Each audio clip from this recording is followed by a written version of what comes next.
देवेंश महाराज जी, आपके चरणों में कोटि कोटि प्रणाम। गुरुदेव भगवान, भजन के प्रभाव से जब साधक का हृदय पहले जैसा कठोर नहीं रहता, तब ग्रस्त साधक को संसार में रहते हुए व्यवहारिकता, आर्थिक, सामाजिक आदि का निर्वाह कैसे करना चाहिए, क्या सावधानियां रखें? बहुत बहुत सुंदर होता है। यही थोड़ी कि गाली दे के ही बात की जाए, किसी को दंड दे के ही बात की जाए। हमने देखा है विनम्रता कठोरता से बड़ी है। दंड क्षमा से छोटा है, क्षमा सबसे बड़ा दंड है। क्षमा सबसे बड़ा दंड है, जबकि क्षमा में कोई दंड नहीं दिया जाता। लेकिन भगवान शिव कह रहे हैं, अपने कर्म जाए अपकारी, उमा क्षमा सा पहुते भारी। जो तुम्हारे साथ छल कर रहा है, कपट कर रहा है, तुम्हारे साथ उल्टा सीधा व्यवहार कर रहा है, और आप नाम जप करते हुए शांत भाव से सह गए, आपका ये सहना उसको ठीक कर देगा। या तो बुद्धि शुद्ध करेगा और या बुद्धि भ्रष्ट करेगा, इसी जगह भिड़ाएगा जाके, उसको मिटिया मिट हो जाएगा। इसलिए साधु को, साधक को, भक्त को, उपासक को कोशिश करना चाहिए मृदु व्यवहार, विनम्र व्यवहार और सहनशील। जैसे दुर्वासा जी को जब अम्बरीश जी की महिमा सुनने को मिली तो उनके हृदय में जलन हुई कि इतना बड़ा मैं तपस्वी, मेरा यश तो ऐसा व्याप्त नहीं जैसा चक्रवर्ती सम्राट अम्बरीश का। अम्बरीश एक राजा जिनके बहुत सी रानियां हैं, बड़ा वैभव है, और मैं लंगोटी लगा के दूब का रस पीता हूं। ऐसा गए तो अम्बरीश जी द्वादशी पारायण का व्रत लिए हुए थे, तो हाँ आओ महाराज प्रसाद पाओ, अतिथि सत्कार। उनका यमुना स्नान करके आ रहे हैं, तो वो तो परीक्षा उनको करनी। अब जब वो ध्यान समय जा रहा है पारायण का, तो फिर व्रत खंडित होता है। वो अगर पा लेते हैं तो ऋषि को निमंत्रण दिया, तो बड़े विद्वत जनों से पूछा, विद्वानों से, राजा के पास, तो उनका भगवान का चरणामृत पी लेने से पारायण भी हो जाएगा। आप निर्जला थे और कुछ पाया भी नहीं, अतिथि के लिए कोई अपमान भी नहीं होगा। तो वो ऐसे पी के ऐसे रख ही रहे थे कि दुर्वासा जी आगे सामने, उनका बहुत बड़ा भगत बनता है, हमको निमंत्रण दिया और उसके पहले ही, अतिथि के पहले ही पा लिया, अपराध करता है, मैं इसका भी दंड देता हूं। और एक जटा उखाड़ी पटक दी तो भयंकर कृत्या उत्पन्न हो गई। कृत्या जो एक क्षण में नष्ट कर दे।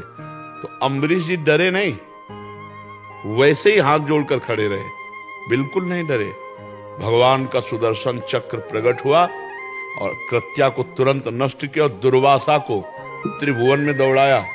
भागकर ब्रह्मा जी के पास गए, ब्रह्मलोक। ब्रह्मा जी ने कहा, ये सुदर्शन चक्र भगवान अजित हरि का है, हमारी ताकत नहीं, आप तुरंत ब्रह्मलोक से बाहर हो जाओ, नहीं ब्रह्मलोक में कुछ खतरा हो जाएगा, क्योंकि भगवद्रोही हो। तो अपने अंशी, ये भगवान शंकर के अंश से प्रकट हुए दुर्वासा, वहां गए। भगवान शिव ने कहा, ये भगवान श्री हरि का अजेय अस्त्र है, तुरंत कैलाश से बाहर हो, तुम भगवान के भक्त का अपराध करके आए हो, कैलाश में जाए।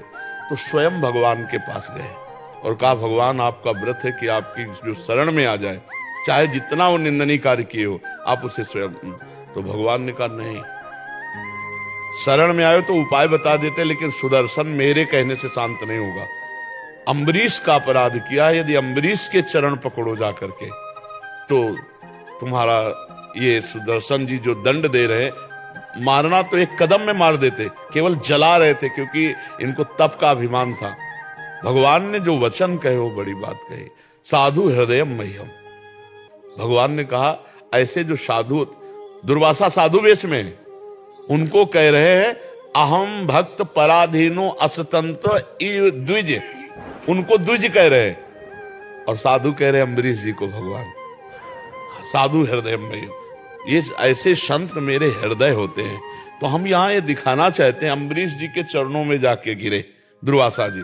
अम्बरीश जी ने कहा, जीवन में जितना हमने साधन भजन किया है वो सब दुर्वासा जी को प्राप्त हो जाए, हे सुदर्शन उसके प्रभाव से आप शांत हो जाओ। तत्काल दुर्वासा जी के होश उड़ गए कि मैंने कृत्या उत्पन्न की इनको मारने के लिए, और इन्होंने मुझे बचाने के लिए सारा भजन अपना दान कर दिया। चरणों में गिर पड़े अम्बरीश जी के। ये विनम्रता, अगर वो ऐसे खड़े रहे तो भगवान का सुदर्शन चक्र प्रकट, तो कहते हैं वो तो अम्बरीश जी के लिए नहीं, सब भक्तों के लिए। जो भक्त भगवान का मन वचन से आश्रय लिए तो सुदर्शन जी कोई भी रूप धारण कर सकते हैं। ऐसा नहीं कि चक्र रूप धारण करेंगे। हम बहुत बार घटना देखिए जहां ऐसा लगा कि अब खतरा है। जैसे अपने एक बार बताया ना कि ट्रेन में जा रहे थे तो हमको एक भगत ने वो दफ्ती वाली टिकट दे दी और बैठा दिया अच्छे वाले उसमें डिब्बे में। अब हम तो ज्यादा पढ़े लिखे संसारी है नहीं, तो वो टीटी आया, बोला टिकट दिखाओ। हमने बड़े गर्व से दिखा दी कि भाई हमारे पास पहले। उसने कहा पहली बात तो ये टिकट साधारण की है और तुम बैठे कहाँ हो?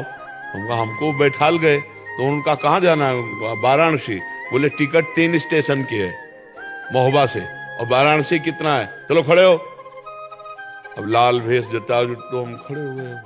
और वो असभ्यता से वार्ता, और वो लोग तो कोई बिरला ही सब मतलब साधु वेश का सम्मान करता है, नहीं तो फौरन एक आदमी उतरा और अंग्रेजी से उससे बात की, पैसा दिया और कागज वाली टिकट हवे लंबी दी और कहा आप जाइए बनारस तक। ये कौन था? सुदर्शन ही तो था। कौन था? भगवान का पार्षद। कोई मतलब नहीं, हम नहीं जानते। हो सकता था वो लोग थप्पड़ मार करके उतार देते, लेकिन भगवान के कदम कदम पे भगवान का दुलार देखा है। जो भगवान के आश्रित, दूसरे से विनम्र व्यवहार, दुर्वासा से कटु व्यवहार नहीं किया अम्बरीश जी ने। अच्छा, आप तो एक गृहस्थ हैं 4-6 लोगों के, वो तो सम्राट थे, नम्र रहे तो भगवान हिसाब कर दिए। उमा क्षमा सापोहते भारी, अपने कर्म जाए अपकारी। आपको चाहिए कि विनम्र व्यवहार करे, ज्यादा उद्दंडता करे, चुप होके चल दे, भगवान देख लेंगे। अपने कर्म का फल जीव को भोगना पड़ता है। आप अगर सहनशील हैं, क्षमावान हैं, तो आप भगवान की तरफ बढ़ेंगे, और वो अपना कर्म उसका बढ़ जाएगा ना, तो दंड जरूर मिलेगा उसको। जैसे कहा जाता है कि अगर हम उसे शासित नहीं करेंगे तो औरों को सताएगा। ऐसा नहीं है, सबके ऊपर ईश्वर है। वो ऐसी जगह उनको भिड़ा देगा ना कि सब नशा ठीक हो जाएगा। जैसे को तैसा भिड़ाना, यही भगवान का काम होता है। जैसे को तैसा भिड़ाना, वो भिड़ा देंगे, ऐसे से भिड़ा। एक लड़का था, बड़ा उद्दंड था, तो एक सभ्य आदमी निकला। पहले लोग ज्यादा मूछ रखते थे, तो बड़ा उपहास के उसने 2 रुपए निकाले दे दिए। उसको लगा तो अच्छी बात है, एक आर्मी का आदमी जा रहा था, मूछ रखा, उसे मारा 2-4 थप्पड़, अपने आप ठीक हो गया। 2 रुपया दिया, पीट गया वहां। अपना काम है विनम्रता, सहनशीलता, क्षमा, और हमको जो गाली दे उसको भी मृदु वचन। देखो अपने आचार्य के लिए कहा है, करत जे अनुसहन निंदक तीनों पे अनुग्रह कियो। जो हमारी निंदा करे, हमारा अपमान करे, हमारा अनिष्ट करना चाहे, हम उनका मंगल करें। ये हम भक्त की महिमा है। तो हम अपने स्वभाव से चलें, उसका हिसाब भगवान कर देंगे। समझ पा रहे ना? इतना हम जरूर बता देते हैं, इतने बड़े अहोभाग्य उस जीव के जो नाम जपना शुरू कर दिया। कुछ समझ में आवे ना आवे, राधा राधा राधा मतलब पापवंत कर सहज स्वभाव, भजन मूर्ते भाव न काओ। अगर पाप है तो हमारी बात समझ में नहीं आएगी, नहीं तो चाहे 10 मिनट जपो भाई, राधा राधा जपो, गंदे आचरणों से बचो, तो तुम्हारा जीवन प्रकाशित हो जाएगा। अंदर शीतलता है ना, और बाहर खाने को रोटी भी ना हो तो चलेगा।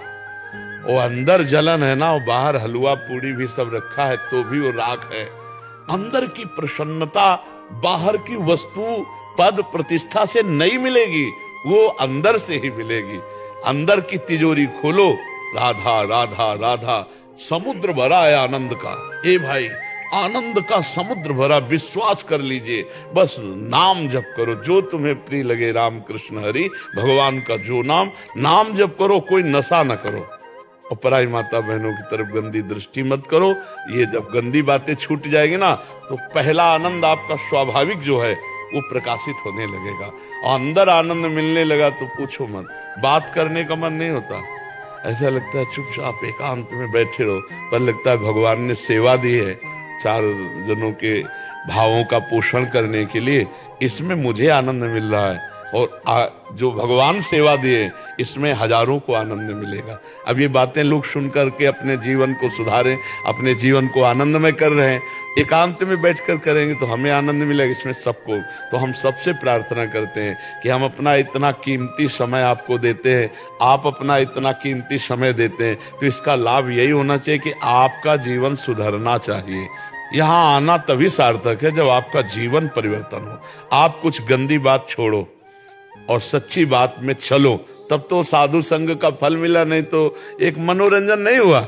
वही गए, देखा, हाँ ठीक है बढ़िया, ऐसे नहीं। ये कोई नाटक मंच नहीं। संत समागम, हरि कथा, तुलसी दुर्लभ धोए, महत्संगस्तु दुर्लभो, तो इसका लाभ लो। कोई गलत आचरण मत करो, खूब नाम जप करो, यही हमारी प्रार्थना है। सब स्वस्थ रहो, प्रसन्न रहो भगवान के चिंतन के प्रभाव से। अन्यथा इस संसार में बहुत, हे भाई, जरा सा बुद्धि बिगड़ जाए तो आपकी बुद्धि आपको मरवा डालेगी, आपके हाथ से मरवा डालेगी। यही बुद्धि कहेगे चलो क्या हुआ। जिस मरने से इतना भय लगता है, आनंद के लिए मानव देह मिला, बड़े भाग मानुष तन पाओ, वही मनुष्य शरीर तुम नष्ट करना चाहते। देखो दगाबाज बुद्धि की, धोखा दे रहे। इसलिए नाम जप करो, कोई पाप न बनने पावे। नहीं, तुम्हारी ही बुद्धि तुम्हें धोखा दे देगी, वही तुम्हें दंड